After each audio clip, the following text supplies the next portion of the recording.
Merci d'être en notre compagnie sur CNews. Nous allons parler d'un match. Et quel match! La finale de l'Europa League au centre de toutes les attentions. Marseille face à l'Atlético de Madrid. Alors du côté de l'OM et de la ville de Marseille, on veut croire à l'exploit sportif. Et c'est bien plus qu'une ville qui soutient le club. La France range le temps d'un soir, en tous les cas, sa fibre régionale. Nous allons en parler, insister sur plusieurs aspects. La ferveur, bien sûr. Il y a aussi un aspect politique, la sécurité également. Nous sommes entourés en plateau. Pascal Praud qui nous fait l'amitié d'être avec nous, avant une soirée spéciale sur CNews. Merci Pascal. Mathieu Zagrodzki nous accompagne. Bonsoir. Vous êtes chercheur en sciences politiques spécialisé dans la sécurité quotidienne et la police. Vous êtes également passionné de foot et ensemble, on va parler quand même de ce dispositif exceptionnel qui est installé à Lyon. Juan José Dorado, bonsoir. Buenos dias. Oui. Journaliste espagnol, spécialiste de foot. Pascal, tout d'abord, je disais en introduction que la France allait mettre de côté sa fibre régionale. C'est le cas ce soir. Et oui, on est tous ça. Marseillais. Mais oui, c'est ça qui est terrible d'ailleurs, parce que je pense que Marseille est la seule ville de France qui permet à tous les supporters de se ranger derrière son drapeau. Ce qui ne serait pas le cas du Paris Saint-Germain, convenez-en. C'était peut-être le cas jadis de Saint-Étienne d'ailleurs. Donc il y a l'équipe de France et il y a l'équipe de la France. Et Marseille, d'une certaine manière, c'est l'équipe de la France. Et toutes ces heures qu'on vit là et tout le parcours de l'OM, je trouve qu'on le vit depuis 3 semaines, 1 mois, 2 mois, en miroir au parcours du Paris Saint-Germain. C'est ça qui est incroyable. C'est-à-dire qu'on pense au PSG. Marseille, c'est ce que ne réussit pas à faire le Paris Saint-Germain, qui a pourtant beaucoup plus de moyens, qui a effectivement, c'est la Ligue des Champions, alors que là, c'est la Ligue Europa. Et Marseille, derrière la Ligue Europa, avec un budget moindre, avec des joueurs qui sont moins stars, arrive, et on le voit bien, à intéresser tout le monde. Alors pourquoi ?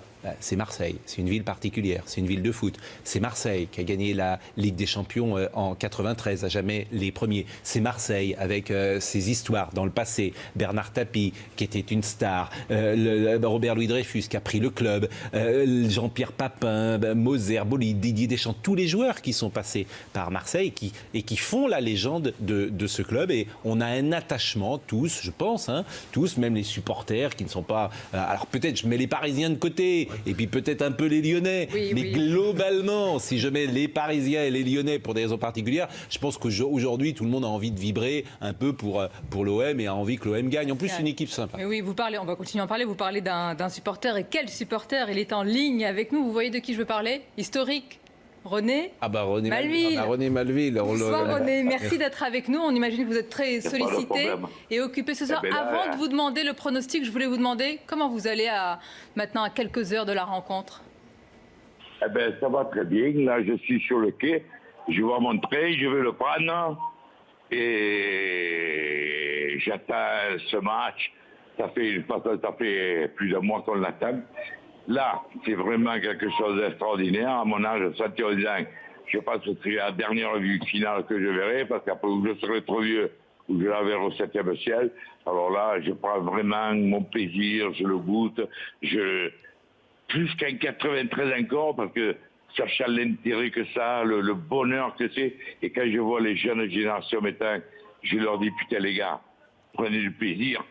Plus tard, vous leur raconterez à vos enfants comme nous, on vous l'a raconté. Et enfin, pour une fois, ils vivent quelque chose qu'on leur casse les couilles depuis je ne sais pas combien d'années, en leur racontant. Nous, on a vu ici nos invités comme les anciens combattants.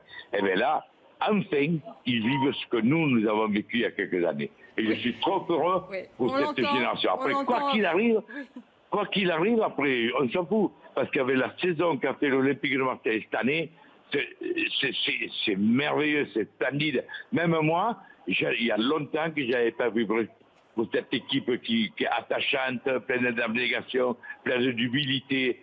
Voilà.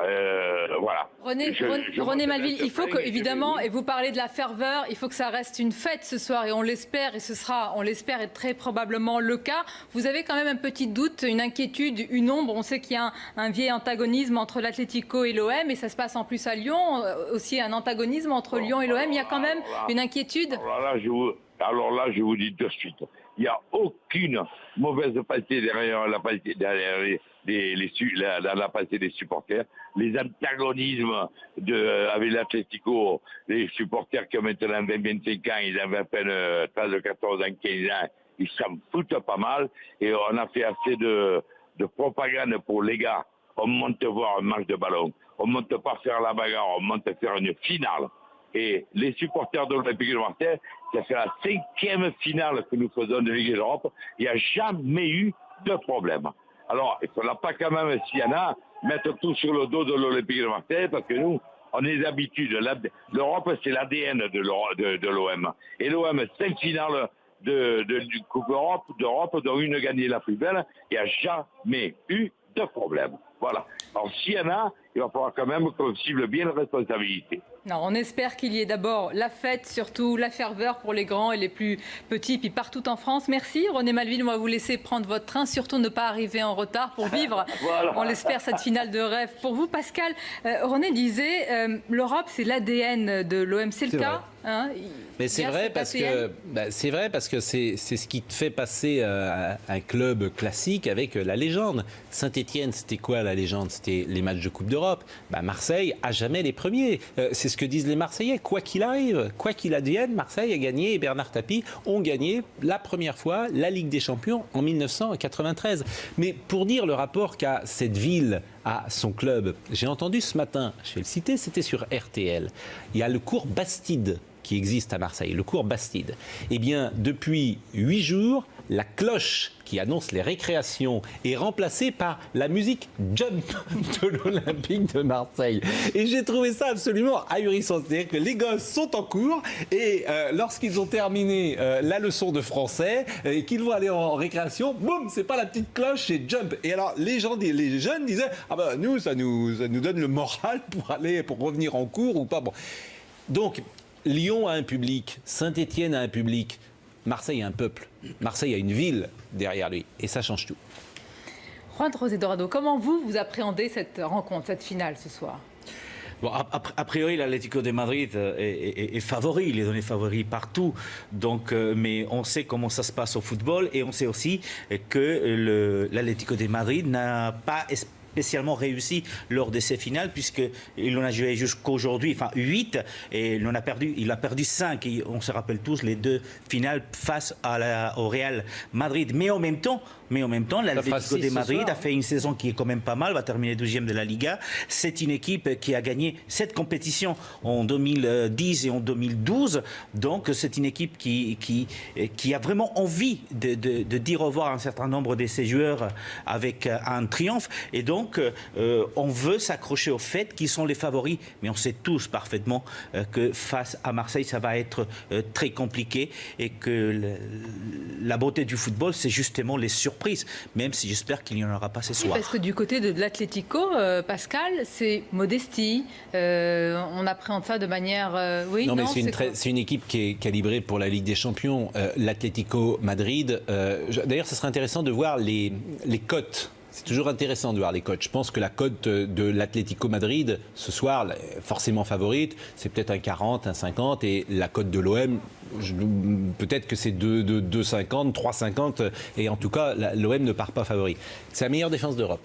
C'est une équipe qui ne prend pas de but, l'Atlético Madrid. Donc déjà, la difficulté pour Marseille, ça va être de marquer un but. Si vous êtes mené 1-0... Avec, pardon, un gardien exceptionnel.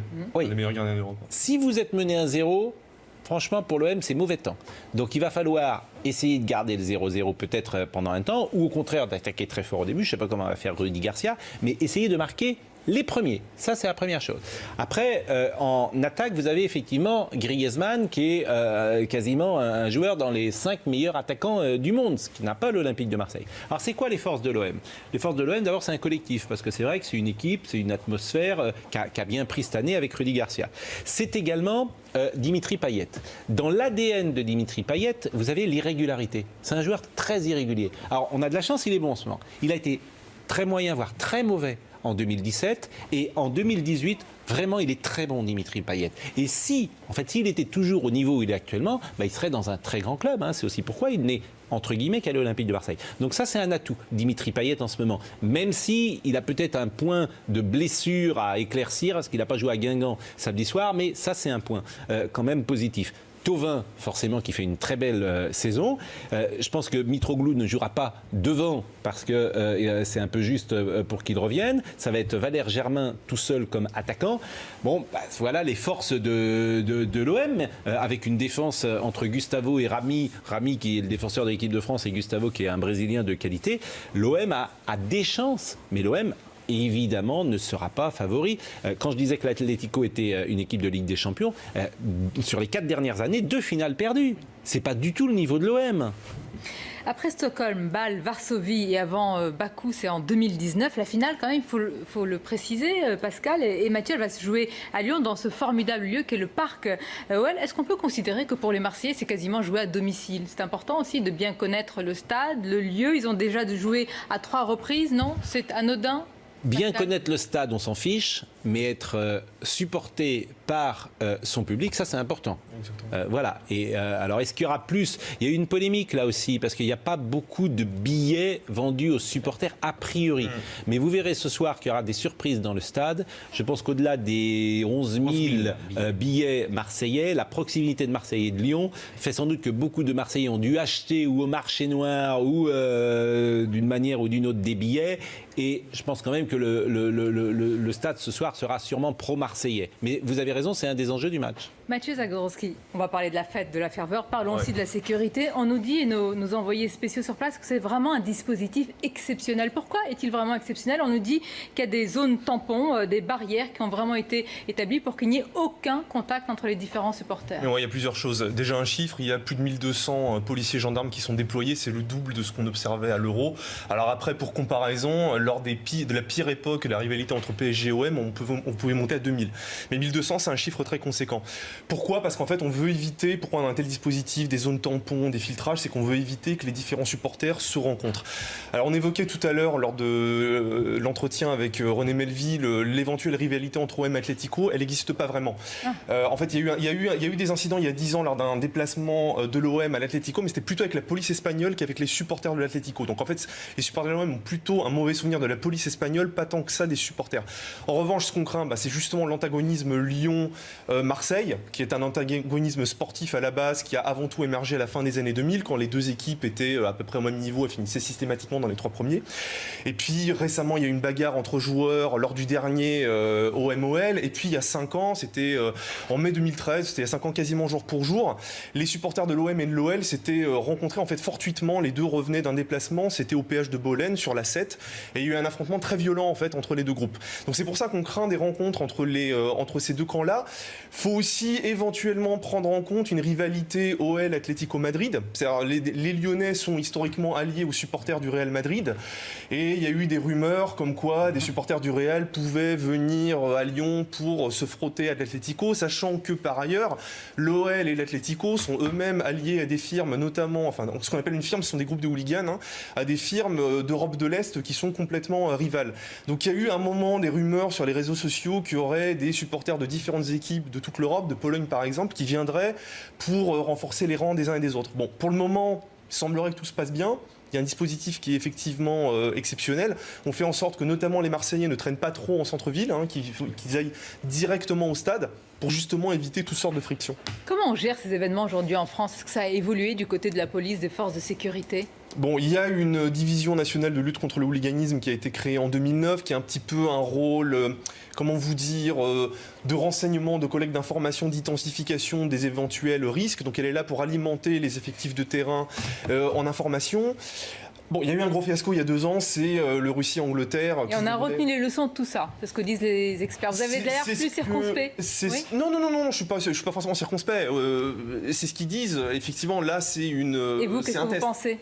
On a retenu les leçons? J'ose l'espérer. Ce que je veux dire par là, c'est que là, le dispositif est a priori dimensionné pour qu'il n'y ait pas de soucis. Et puis, il y a un certain nombre de mesures qui ont été prises en amont pour qu'il n'y ait pas ces soucis-là. Encore une fois, je fais allusion au fait qu'on va faire en sorte que les Marseillais soient acheminés directement au stade et qu'il y ait un minimum de contact avec des supporters de l'Atlético et surtout d'éventuels supporters lyonnais qui viendraient au contact, comme on dit, dans ce milieu-là. On va laisser la sécurité de côté. On espère que c'est une fête. Comment vous expliquez, enfin, pas comment vous expliquer, mais il faut plutôt s'en réjouir qu'il y ait une véritable ferveur, Pascal, autour de cette compétition ce soir. Cette compétition-là, c'est pas forcément la plus populaire, la plus favorite. Mais c'est Marseille, c'est donc grâce à Marseille. Et c'est ça qui est terrible pour les Lyonnais. On a dit que c'était une compétition de seconde zone, vous l'avez entendu ça? Oui, mais Marseille, c'est première zone. C'est ça qui est d'ailleurs terrible, parce que les Lyonnais, l'année dernière, étaient en demi-finale de la même compétition. Et les Lyonnais, je peux l'entendre, font un procès aux médias, parfois en disant... Ah, vous n'avez pas parlé l'année dernière de notre demi-finale comme vous avez parlé de la demi-finale de l'Olympique de Marseille. Et là, c'est toujours la même question qui est posée aux médias. C'est l'œuf et la poule. C'est-à-dire que c'est vrai que Marseille, et tu le vois par les audiences télévision, par la ferveur que ça suscite, par le papier qui se vend. C'est vrai que Marseille intéresse plus que Lyon. C'est comme ça. C'est triste quand on est lyonnais, c'est dur à entendre sans doute, c'est dur pour Jean-Michel Aulas également à entendre. Mais votre question, elle est excellente parce que on voit bien que Marseille est plus fort que la compétition. Et le simple fait que Marseille soit... En fait, ça rallume une nostalgie. Ça la rallume, et on en parlait tout à l'heure, ça rallume 93. Qui on va entendre dans les médias ces prochaines heures? Bernard Tapie. Qui on voit? Quel maillot on voit si vous faites attention? Alors, je sais, Sonia, que vous n'étiez peut-être pas né en 93. Certains joueurs veulent la gagner pour Bernard Tapie. Ils l'ont dit. Bien sûr. C'est fort en émotion quand même, en souvenir, en tout ce que vous voulez. Forcément, Bernard Tapie, c'est une personnalité tellement particulière, qui a tellement marqué l'Olympique de Marseille et qui mène un combat tellement dur et honorable et courageux que moi je l'ai parfois, Bernard Tapie, au téléphone, et il me dit « Ah, maintenant tout le monde m'aime ». Ben oui, tout le monde l'aime parce que c'est une bataille avec lui-même, c'est une bataille qu'il mène contre la maladie, et le courage dont il fait preuve, et on l'a souvent au téléphone, la voix qu'il a, le punch qu'il a, l'énergie qu'il a, sont admirables. On pense par ailleurs ce qu'on veut de Bernard Tapie. Mais c'est admirable cela. Donc les gens, effectivement, il le disait lui-même, donc je me permets de le reprendre, bah oui, les gens m'aiment aujourd'hui. Donc Marseille, ça charrie toute cette histoire-là, ça dépasse le foot. René Malville, c'est devenu un personnage. Sur ce point. C'est quand même particulier. C'est particulier, mais ce qui m'étonne surtout en France, c'est qu'on se pose la question sur le niveau de la Ligue Europa. On parle des compétitions des 12e rangs, mais pas du tout. Et c'est le gros problème du football français, au-delà de Marseille, qui est un cas très particulier. En Espagne, en Italie, on ne se pose pas la question. Quand on va dans une compétition européenne, on la joue à fond. C'est vrai qu'on veut aller au-delà, c'est la Champions League, mais pour aller aux Champions League, il faut quand même briller aussi en Europa League. Je rappelle tout simplement que Séville, avant d'aller en Champions League, a gagné 5 fois l'Europa League. L'Atlético de Madrid, avant d'aller en Champions League, a gagné à 2 reprises l'Europa League. Donc, c'est des questions que je n'arrive pas à comprendre en France sur le niveau de l'Europa League. Et puis, c'est vrai, l'engouement qui existe à Marseille n'existe pas ailleurs. Je suis allé à un certain nombre de finales et des villes françaises, et vous voyez clairement la différence quand vous voyez dans d'autres pays. Vous vous dites, qu'est-ce qui se passe en France parfois? Oui, mais pardonnez-moi, c'est l'histoire de la France et du football. On va dire des banalités. La France, c'est pas l'Espagne, c'est pas un pays de football. Vous, madrilène, vous avez 2 clubs en finale cette année. Vous avez d'abord plusieurs clubs à Madrid. Il y a combien de clubs dans la capitale? Vous avez 5 clubs qui sont à tour de rôle à 3-4 fois parfois. Bon, il y a l'Atlético, le Real, et d'abord en Angleterre, pareil, à Londres, vous avez 4, 5, 6 clubs dans la capitale. Bon, en finale de Coupe d'Europe, le Real Madrid est en finale, l'Atlético Madrid est en finale. Bon, le rapport de la France à un pays au sport n'est pas le même. L'Espagne, vous prenez en cyclisme, en tennis avec Rafael Nadal, en Formule 1 avec Alonso, en football, vous prenez dans tous les sports majeurs, vous avez un représentant qui est quasiment numéro 1. Nous, on n'a pas un cycliste. Roland Garros, on ne l'a pas gagné depuis 1983. La Coupe du Monde, on l'a gagné il y a 20 ans, c'est un miracle. Plus, Pascal Pro. Qu'est-ce que vous voulez que je dise? On n'est pas, c'est pas la même chose. Le cycliste, le dernier Tour de France qu'on a gagné, c'est Fignon, il y a 30 ans. Bon, voilà, c'est un rapport au sport, si vous voulez, c'est pas la même chose. On a analysé les forces et puis les faiblesses, mais quand même les forces de l'équipe de l'OM. Quand même, parlons de l'Atlético. Il y a des machines de guerre aussi dans cette équipe. Écoutez, vous parliez de Marseille, et l'Atlético, c'est quand même pareil. Alors, quand on parle d'agressivité, de combativité, d'abnégation, on peut parfaitement transposer ces adjectifs à l'Atlético de Madrid. C'est une équipe qui s'est construite avec Diego Simeone, qui est un ancien joueur quand même de l'Atlético de Madrid, qui s'est construit depuis les années fin 2009-2008, où il a commencé à construire cette équipe. Il est arrivé un peu plus tard en 2011, mais c'est une équipe qui s'est construite petit à petit. Et puis, il a constitué un groupe. Et surtout, on a donné à l'Atlético de Madrid la possibilité de construire le groupe, la possibilité d'avoir un entraîneur qui est là depuis 7 ans quand même. Alors c'est important pour construire un groupe. Et puis c'est vrai qu'aujourd'hui, c'est une équipe qui a perdu des finales face au Real Madrid, mais qui a cette expérience de la grande compétition et qui sait parfaitement comment on va entamer un match et une finale, même si elle est d'Europa League. Grande compétition qui aura lieu tout à l'heure. Donc à Lyon, on va retrouver Philippe Carion. Philippe, depuis tout à l'heure et dans le journal, nous parlions de sécurité. Parlons plutôt d'ambiance, d'atmosphère en ce moment autour de vous. On a parlé de l'ambiance à Marseille et puis ailleurs et à Lyon. Comment ça se passe avant ce match, cette rencontre ? Eh bien, à Lyon, ici, forcément, on a une majorité de supporters marseillais et de supporters madrilènes parfaitement identifiés par leur maillot. Vous les apercevez d'ailleurs derrière moi parce que depuis 2 minutes, on a ouvert les portes derrière moi. C'est la grande esplanade, l'allée qui sépare l'arrivée des tramways qui viennent du centre-ville de Lyon jusqu'au stade. Alors pour l'instant, vous le voyez derrière, franchement, il n'y a pas d'incident à déplorer, ni majeur, ni mineur. Ça se mélange parfaitement. De l'autre côté du stade, il y a plus parqué, entre guillemets, tous les bus qu'on a suivis depuis leur départ sur CNews ce matin de Marseille, qui sont à peu près tous arrivés. Bon là, les gens attendent tranquillement. Là, il s'agit de supporters encadrés qui sont venus directement au stade. Au-dessus d'eux, il y a des supporters plus indépendants qui, usant de liberté de circulation, déambulent et commencent à jeter, attention, quelques fusées, quelques fumigènes, mais on est entre Marseillais, donc ça se passe bien. Quant à la ville de Lyon, pour tout vous dire, Sonia, depuis hier, les Lyonnais ont l'air d'être plutôt cloîtrés à l'intérieur de leurs appartements qu'autre chose. Hier soir, les rues du Vieux Lyon, du centre-ville, étaient quasiment désertiques. On a l'impression que mieux vaut prévenir que guérir. Vous savez qu'il y a des risques d'affrontement entre supporters marseillais. Il y en a 2000, je vous le rappelle, 2000 qui n'ont pas de billets et qui ont décidé de monter sur Lyon, raison pour laquelle on a un dispositif de sécurité exceptionnel supérieur au dernier Euro, par exemple. Il y a 1250 policiers qui sont dans la ville de Lyon pour parer à toute éventualité. L'éventualité, ce serait éventuellement des affrontements, des fameux fights entre supporters de Marseille et supporters de Lyon qui les attendraient pour se battre. Pour l'instant, il n'y a rien à noter non plus sur ce plan-là. Et heureusement, il faut le souligner, Philippe Carion, merci en direct de Lyon. Justement, Mathieu Zagdorowski, comment on fait pour identifier les différents supporters ? Il y a évidemment les supporters vraiment qui sont dans la ferveur et qui sont dans la fête. Et puis, il y a une gradation, malheureusement, parfois dans la violence. Est-ce qu'il y a des sortes de fiches, de fichiers qui identifient très clairement ces supporters ? Alors, oui, alors il y a effectivement des gens qui sont fichés comme supporters dangereux. C'est justement un peu la raison d'être de la division nationale de lutte contre le hooliganisme.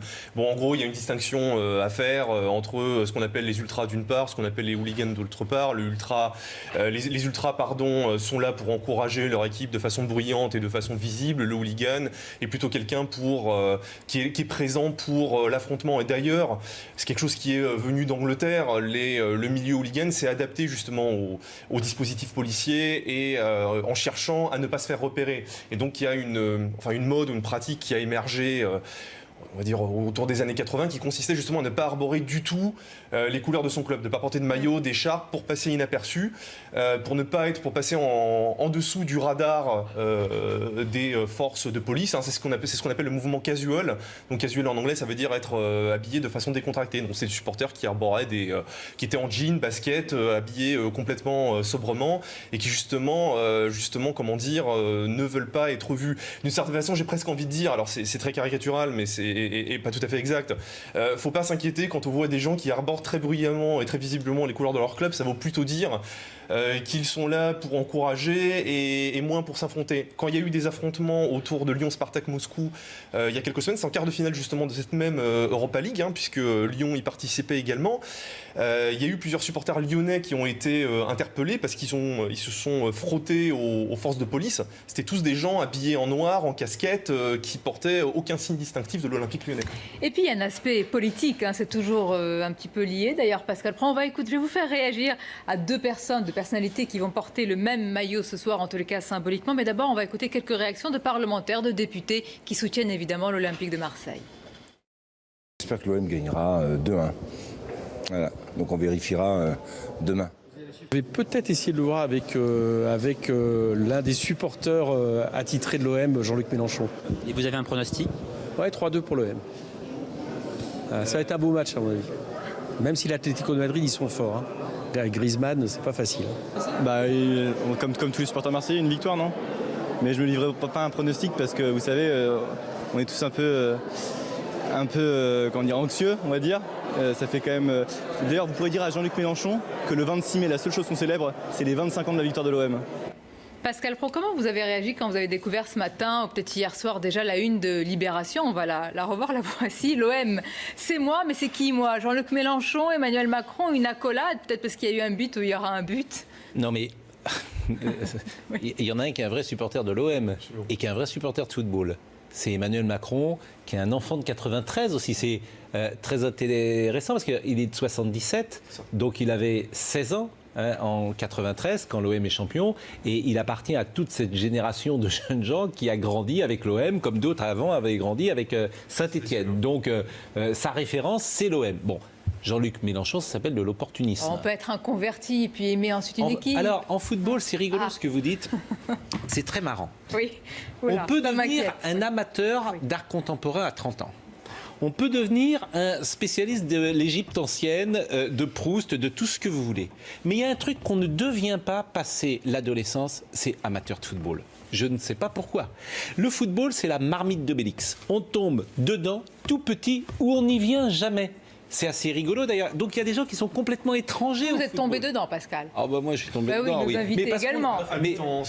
Mais parce qu'on a tous la même histoire, les supporters de football. Elle commence comment? Souvent en famille. On va avec son père. Alors à Marseille, c'est XXL. On va avec son père. Il y a une forme de transmission qui est faite. On rentre dans le stade et puis après, voilà, t'as ça jusqu'au bout de la vie. Et évidemment que Jean-Luc Mélenchon, c'est de l'opportunisme. On sait ce qu'il pense des footballeurs. Il n'a pas cette culture-là du tout. Et à la limite, il faut qu'il fasse attention d'ailleurs parce que les supporters marseillais, ils détestent ça. Marseille, c'est une ville très dure. Vous savez, pour les joueurs comme pour les hommes politiques. Si tu fais le cirque, si tu veux faire semblant, si tu veux essayer de séduire et qu'il n'y a pas de sincérité, ils te le remettent dans la figure immédiatement. Les joueurs, faut être très fort pour réussir à Marseille. Ou tu deviens une star, ou il y a des tonnes de joueurs qui étaient des bons joueurs de football, mais qui n'étaient pas calibrés pour l'Olympique de Marseille parce qu'ils n'avaient pas le caractère et que le Vélodrome c'était une épreuve et qu'ils ont tout perdu quoi. Ils sont arrivés dans le stade. Cette ville, c'est une ville particulière. Hein. Marseille, c'est une ville rude de ce point de vue-là. Donc, elle peut te mettre en difficulté si t'es pas calibré. Donc, un supporter de foot, Macron, oui. Un non-supporter de foot, Mélenchon. Mais ils seront en tous les cas ce soir. Alors, où on ne sait pas. Peut-être qu'Emmanuel Macron, mais on ne sait pas pour le moment, sera à Lyon. Pour l'heure, il est un peu plus loin. Et Jean-Luc Mélenchon vont supporter évidemment cette équipe comme beaucoup de Français et vous qui nous regardez. Merci messieurs, merci Pascal Praud. Évidemment, nos téléspectateurs vont vous retrouver ce soir. L'avant-match à 20h avec vous et toutes vos équipes, vos invités. Isabelle Moreau après. Exactement, à 21h30 et puis elle restera pour le débrief. Je peux rectifier une petite chose. J'ai dit que c'était Fignon qui avait gagné le dernier Tour de France et mes amis Nicolas Georgerot et Christian Olivier m'ont envoyé des textos. C'est évidemment Bernard Hinault qui a gagné le dernier Tour de France en 1985 et il se trouve que c'était également avec Bernard Tapie. On les remercie de nous regarder alors. Bien sûr, et c'était Bernard Tapie qui avait fait gagner Bernard Hinault en 85. Donc c'est assez rigolo. Merci messieurs, on espère un beau match et une belle fête ce soir. Merci à vous.